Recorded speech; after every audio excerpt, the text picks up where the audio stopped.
We've been waiting for this DLC since the actual game came out back in 2020, and while the game actually had issues at the beginning, we gotta admit that CD Projekt Red actually did a great job here. So let's take a look at Cyberpunk 2077 Phantom Liberty on the Steam Deck. We are playing it at the Steam Deck's native resolution with actually everything on Steam Deck settings, which actually will be medium, high, and low, and it actually will also do FSR in balance mode. And to be honest with you, even though I uncapped it, keep it capped at 30 frames per second, as you'll see in a second. As usual, when I do Cyberpunk, because people are more interested in this one than usually other games, I actually also include the benchmark. In the benchmark, you'll notice that it will actually be around 40 frames per second. If you see my original video, it hasn't changed drastically, although it actually has improved maybe by 10-20%. So we're actually getting a little bit better frame rate than we used to, at least in the benchmark itself. I actually included more gameplay than I usually do on this game, so let's take a look at different parts that I did. First of all, there was actually the gunplay, and the gunplay for the most part was anywhere between low 30s all the way to mid 40s, but to be fair, it usually stayed around high 30s to 40 frames per second. So again, capping it at 30 frames per second will help you a lot. You'll notice that I don't actually miss my headshots, etc., and any missing is me, it's not the game. The actual game plays very good. I also did some riding in my bike, and you notice that the frame rate goes from high 20s all the way to 40 frames per second or 45 frames per second, but usually stays around 30 frames per second for the most part. It did blip, if you notice, for like once when you get close to all the other characters, your enemy NPCs, you'll notice that actually blip for 21 milliseconds. I also included a part of me walking around Dogtown, and actually I did it because I noticed that the frame rate there can actually get a little bit more interesting than anywhere else in the actual gameplay. When there's a lot of NPC characters around and a lot of things going on, it actually can drop to low 20s, but you notice that it will actually oscillate anywhere between there and mid 30s, and usually stay around high 20s to low 30s. So still, the gameplay won't play that bad, and even though you'll notice that I'm doing those very sharp turns, I was just proving a point that yeah, you can actually, if you're starting going crazy in those in that section, it actually might look a little bit like jarry, but for the most part, that's actually because I was doing it on purpose. Yeah, the game doesn't look like that, and it actually feels very good.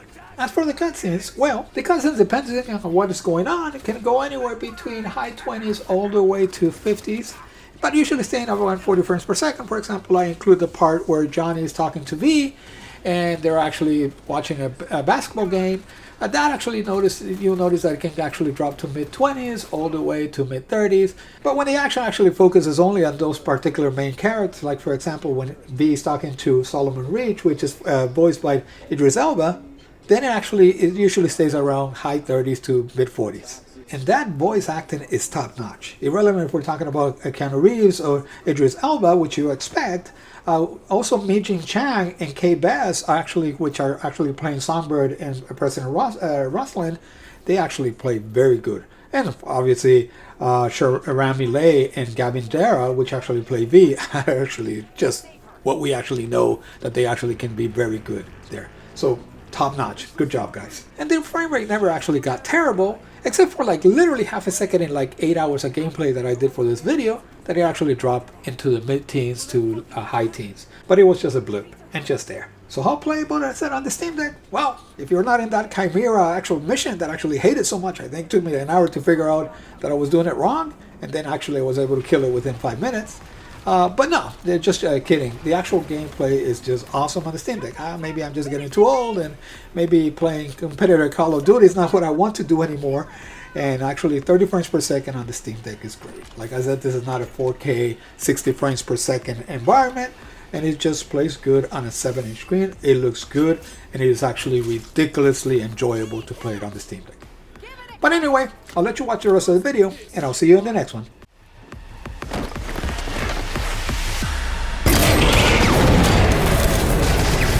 Nicely done. Good fucking riddance. Shotgun!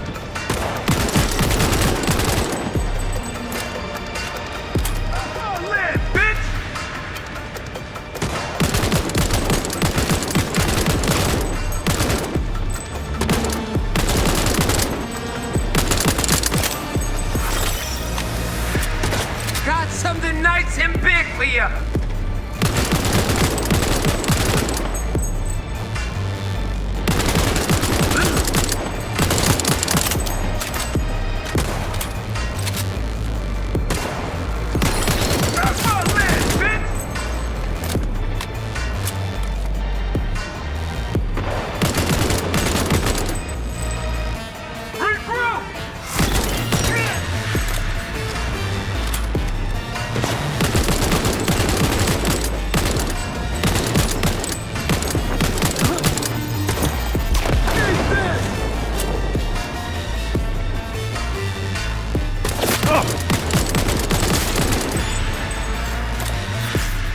That was all of them. Keep going.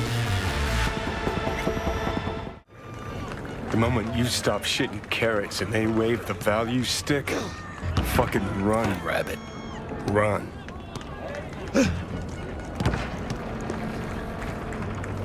Think you're forgetting something. I never took that oath. Rightly fucking so.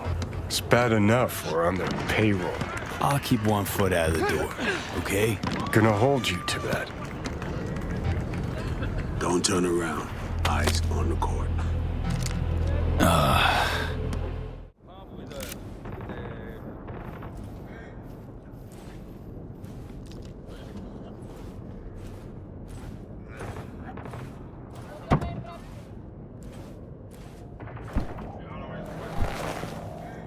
Before we go, apologies for the precautions. I only ever risk so much. Sometimes it's just safer to shove the barrel of a Malorian between a Choom's ribs, even if he is on your side.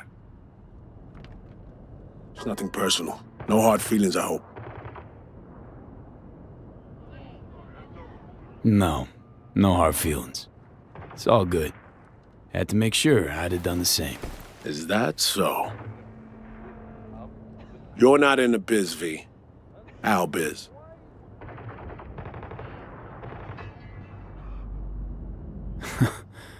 What gave me away? You got into a stranger's car. You're lucky I am who I claim to be.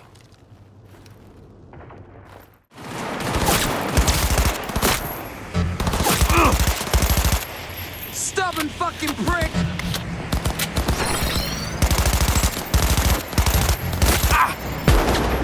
Eat shrapnel! With a shotgun!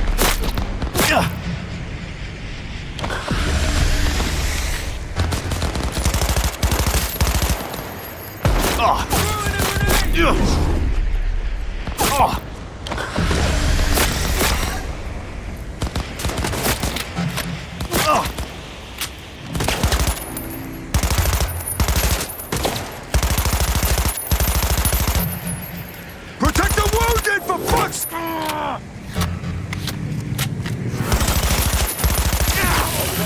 Attention, this is